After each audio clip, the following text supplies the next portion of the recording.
The first few coffee seeds and seedlings were brought from Wamena in the Balian Valley, in Dani territory. From the original batch of seeds, the Amungme have successfully cultivated their own seed bank for the future. Only a small area is needed to create the seed bed. Since the coffee plant does not like tightly packed soil, the beans are loosely placed, flat side down, into the furrowed rows of soil. Leaves stripped from the caliander tree are scattered over the seedbed to help regulate the moisture. Protected by a man-made shelter of only natural materials, the seeds will germinate in 6 weeks. In the meantime, new plots are prepared. Holes are dug widely spaced apart so that later on shade trees can be planted in between.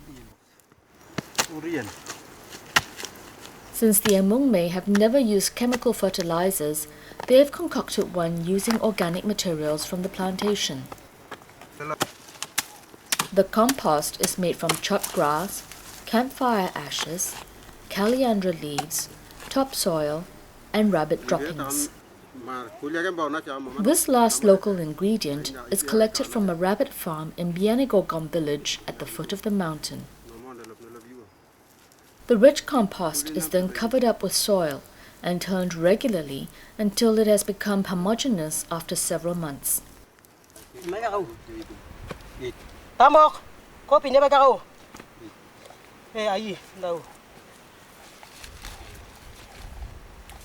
When the seedlings have at least 7 sets of leaves, they are ready for transplanting.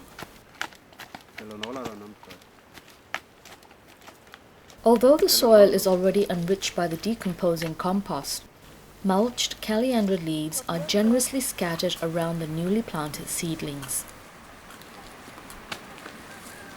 In addition to providing some soil protection, the mulch is a supplementary source of nutrition. The coffee grown here is an Arabica, a plant which is related to the gardenia.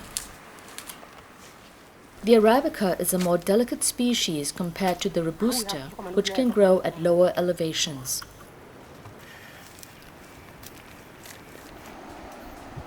Arabica coffee prefers mountainous slopes and will only thrive at higher, cooler altitudes, between 800 and 2,000 meters. Mtawaroki is located at 1,800 meters.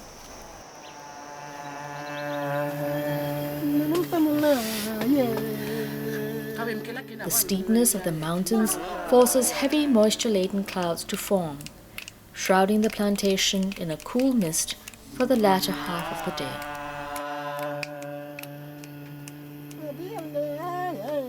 While this bodes well for the coffee trees, the elevation at which they are grown proves to be a daily challenge for the team. The team comes from 2 villages, Jonkogoma at the same elevation across the valley, and Bienigogom at the foot of Mtawaroki. Working the plantation means a daily hike that is no mean feat, especially after a night of steady rain. Even for the Amungme, who when as children are as adept as mountain goats.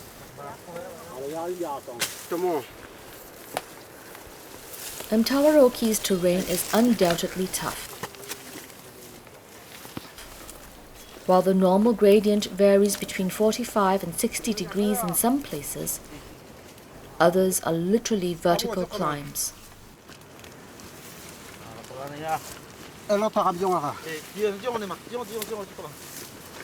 Despite the daily difficulties they face, the Amungme will not destroy the natural environment for their convenience, preferring to follow foot trails that sometimes seem non-existent.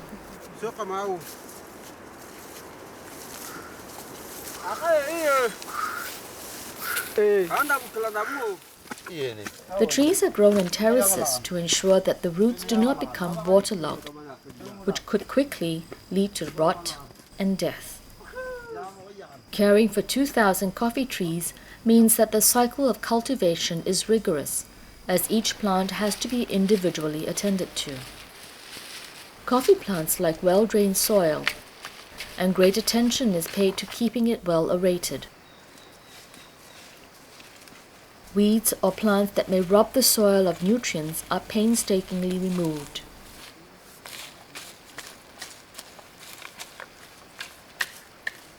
Mulching with forest materials high in nutrients provides an extra boost for the coffee plants in their new environment. If the leaves are shiny and dark in color, the plant is healthy.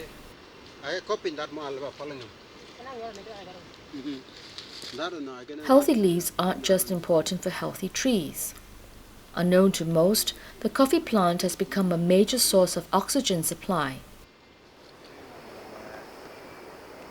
Scientists calculate that 1 hectare of coffee produces 40 kilos of oxygen per day. That's about half the amount produced by a rainforest of the same size.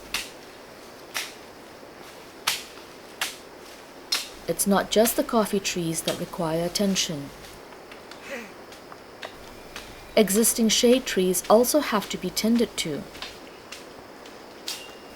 They are thinned and the branches used to make compost or mulch. Dead limbs are cut off to prevent potential injury to young coffee plants. Even the caliandra has to be trimmed, as an overgrown tree can actually filter out too much light. Nothing is wasted, as the leaves are mulched or composted to make fertilizer. Research has shown that shade-grown coffee can also affect the taste of the bean. Wild coffee trees, which grow naturally under a diverse canopy, mature slowly and produce fewer but sweeter berries of high quality. Commercial coffee producers prefer to grow sun coffee on clear-cut plantations. Although this method provides a higher yield, soil erosion is inevitable, and chemical fertilizers have to be used extensively. Runoffs from plantations like these seep into the ground and contaminate the drinking supply of the local population.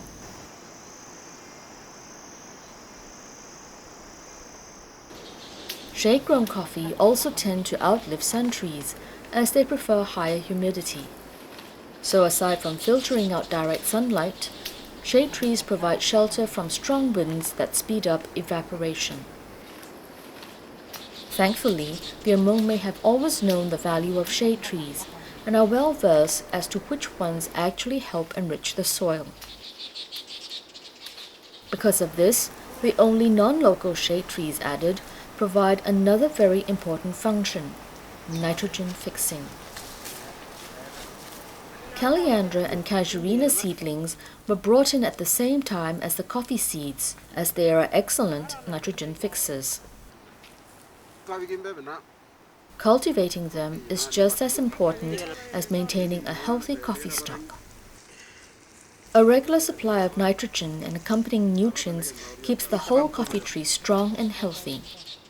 The healthier the tree, the better the quality of beans produced.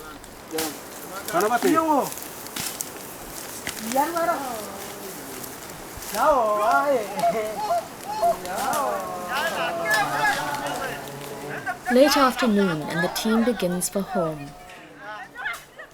It'll take them an hour and a half at least to get back to their villages. Not only because of the elevation that they're at, but also because of the difficulty of the terrain.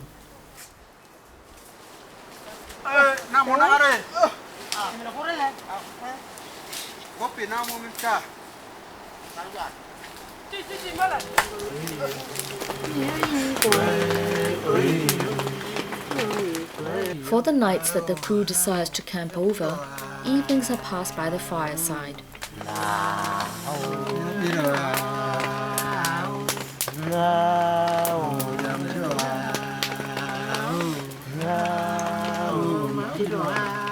An old Amungme favorite names all 17 varieties of taro that they know of.